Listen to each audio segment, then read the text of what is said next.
تمام ہوا، اس کا مطلب ہے وہ کام جو شروع کیا گیا تھا عدم سے، کہ میں تیرے اور عورت کی نسل کے درمیان عداوت ڈالوں گا۔ اب لوگ یہ بھی سوال کرتے ہیں کہ جی اگر یسوع مسیح نے اپنا خون دینا تھا، خدا جانتا تھا، تو پھر کیوں بکروں کی قربانی اور بچڑوں کی قربانی ہوئی؟ تو تمام ہوا۔ اس کے لیے جو اصل زبان میں لفظ ہے اس کا مطلب ہے ایسا کام جو شروع کیا گیا تھا پورا ہو جائے۔ تو آئیں میرے ساتھ نکالیے یوحنا کی انجیل اس کا 19واں باب اور اس کی 30ویں آیت۔ اور جب یسوع نے وہ سرکہ پیا تو کہا کہ تمام ہوا، اور یہ کہہ کر اپنی جان دے دی۔ آمین۔ یعنی اگر آپ یہ جملہ پڑھیں بار بار کہ یہ کہہ کر جان دے دی، تو یہاں پر اردو میں بھی سمجھ آ رہی ہے، اصل زبان میں تو واضح ہے کہ کسی میں طاقت نہیں تھی، نہ کسی صرافین میں، نہ کسی کروبی میں، نہ کسی فرشتے میں کہ اس کی جان نکالتا۔ دنیا میں جب بھی کسی کی جان نکلتی ہے تو وہ جان خود نہیں دیتا، اس کی جان نکالی جاتی ہے۔ لیکن یسوع وہ ہے جس نے خود جلا کر جان دے دی، اور یسوع مسیح اپنی جان فدیے میں، اپنی جان گناہوں کی معافی کے فدیے میں دے رہا تھا، اور اس کام کو مکمل کیا۔ یعنی جب بکروں اور بچڑوں کو قربان کیا جاتا تو کوئی بکرا بھی جو قربانی کے لیے ذبح ہوتا وہ اپنی جان نہیں دینا چاہتا تھا۔ بکری اور بچڑے اور مینڈے اتنے طاقتور ہوتے بعض دفعہ کہ ان کو پہلے رسے باندھے جاتے اور کئی لوگ ان کو گراتے، اور پھر مذبح پر ان کو لایا جاتا، اور بکرے جو تھے اور بچڑے جو تھے، جو مینڈے تھے، وہ اپنی جانیں بچاتے تھے، وہ بھاگتے تھے۔ اور بعض دفعہ آپ نے ویڈیوز بھی دیکھی ہوں گی کہ کسی بکرے کو بچڑے کو قربان کرنے لگے، وہ بھاگ جاتا ہے، کئی لوگوں کو سینگ مارتا ہے اور کئیوں کو مار دیتا ہے۔ یعنی وہ اپنی جان نہیں دینا چاہتے تھے، وہ مرنا نہیں چاہتے تھے، یعنی یہ رضاکارانہ طور پر نہیں ہوتی تھی۔ لیکن یہ کیسی قربانی ہے، یہ جو بکرے اور بچڑے تھے ان کے پاس طاقت بھی نہیں تھی، وہ چھوٹ جاتے، ان کے پاس قوت بھی نہیں تھی، معمولی رسوں سے انہیں باندھ لیا جاتا اور چھری پھیر دی جاتی۔ لیکن یسوع مسیح وہ زمین پر طاقت تھی، حکم کرتا تو 12 تمن فرشتے آ جاتے، لاکھوں فرشتے آ جاتے، حکم کرتا تو وہ سب مر جاتے۔ لیکن یسوع مسیح خود یروشلم میں داخل ہو رہا ہے، اور جب یروشلم میں داخل ہو رہا ہے تو اس کے آگے کپڑے بچھائے جا رہے ہیں، ڈالیاں بچھائی جا رہی ہیں، اور نعرے مارے جا رہے ہیں، عالم والا پر خدا کی تمجید۔ اور یسوع مسیح بڑی شان سے یروشلم میں داخل ہو رہا ہے۔ مرنے کے لیے اتنی شان سے جانا، یہ صرف میرے یسوع کی شان ہے۔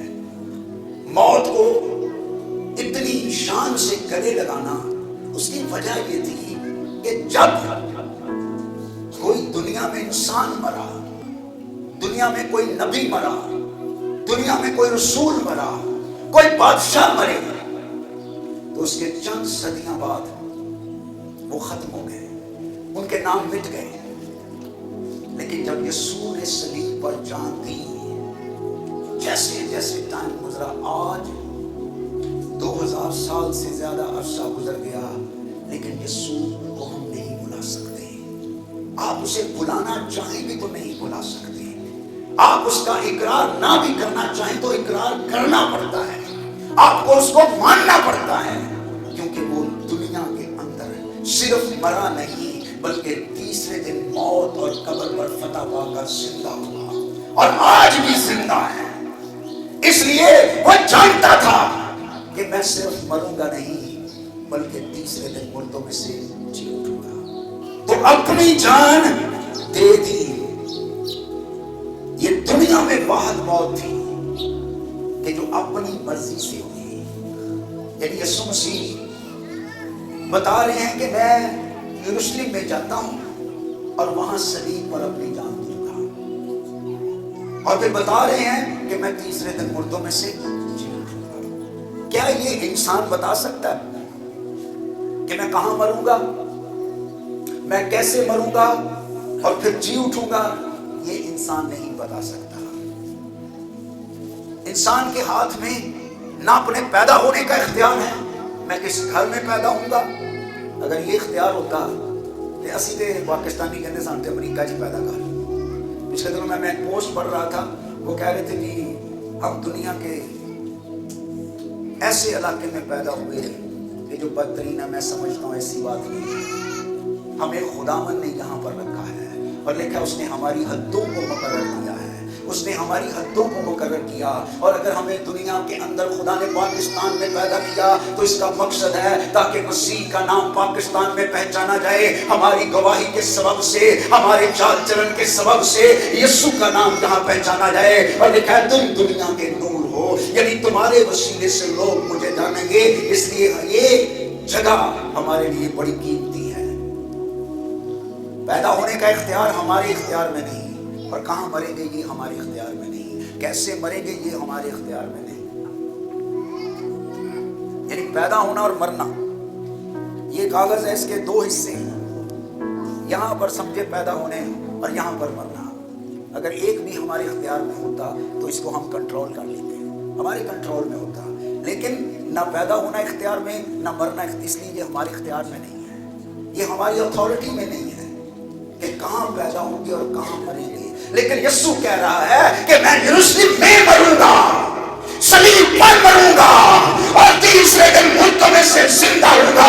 اور یہ کلام جو تھا یہ ثابت کر رہا تھا، اور یہ صرف انسان نہیں، وہ جو شاید کتاب میں لکھا ہے جب خدا آئے گا تو اندھوں کی آنکھیں کھول جائیں گی، بہروں کے کان کھول جائیں گے، لنگڑے حرم کی مانند چوکڑیاں بھریں گے اور گونگے کی زبان گائے گی۔ اور جب یسوع اندھوں کی آنکھیں کھول رہا تھا، بہروں کے کان کھول رہا تھا، لنگڑوں کو چلا رہا تھا، مردوں کو پاک صاف کر رہا تھا، اور اس وقت یہ ثابت ہو رہا تھا کہ یہ کون ہے؟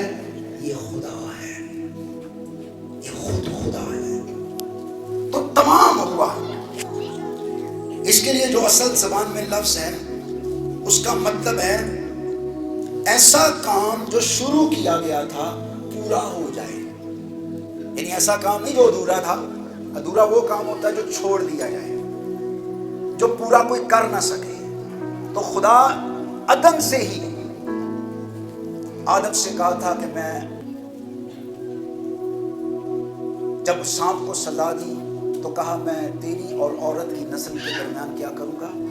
عداوت ڈالوں گا، وہ تیرے سر کو کچلے گا اور تو اس کی ایڑی پر کاٹے جاؤں گا۔ تو جب یسوع صلیب پر اپنی جان دے رہا تھا تو یہ ایسے تھا کہ اس کی ایڑی پر کاٹا گیا، لیکن جب وہ تیسرے دن زندہ ہوا تو یہ شیطان کا سر کچلا گیا۔ تو وہ عورت کی نسل یسوع مسیح ہے، مرد کی نسل ہوتی ہے لیکن وہ عورت کی نسل تھا،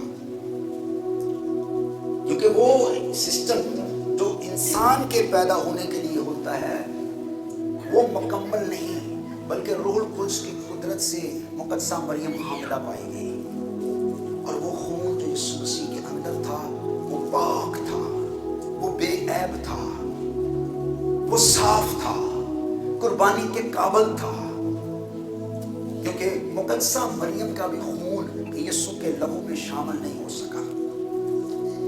مقدسہ مریم ایک پاک کنواری تھی، اس جیسی عورت نہ کبھی آئی اور نہ کبھی آئے گی، ایسی پاک نہ ہوئی نہ ہوگی، لیکن مقدسہ مریم بھی انسان تھی، آدم کی سرشت کا گناہ بھی اس کے اندر تھا، لیکن یسوع کے خون میں اس کا خون شامل نہیں ہو سکا، کیونکہ الہی اب میں کچھ باتیں اوپنلی یہاں نہیں کر سکتا، لیکن جب انسانی بچہ پیدا ہوتا ہے تو ہم اس کا وہ جو پنجابی میں امبلیکل جس انگلش میں کہتے ہیں ناڑو جو ہوتا ہے اس کو کاٹتے ہیں، تو وہ جو ساری خوراک اس کے ذریعے سے بچے کے بدن میں آ رہی ہوتی ہے، اس لیے ماں کا خون اور باپ کا خون اس بچے میں شامل ہوتا ہے۔ لیکن کیونکہ یسوع کی پیدائش اس طریقے سے نہیں ہوئی بلکہ وہ روح القدس کی قدرت سے آیا، روح القدس کی قدرت سے پیٹ میں پڑا، کیونکہ مقدسہ مریم روح القدس کی قدرت سے حاملہ ہوئی، اس لیے وہ جو خوراک تھی۔ اب لوگ سوال کرتے ہیں کہ جی کیسے ہو سکتا ہے، پھر یسوع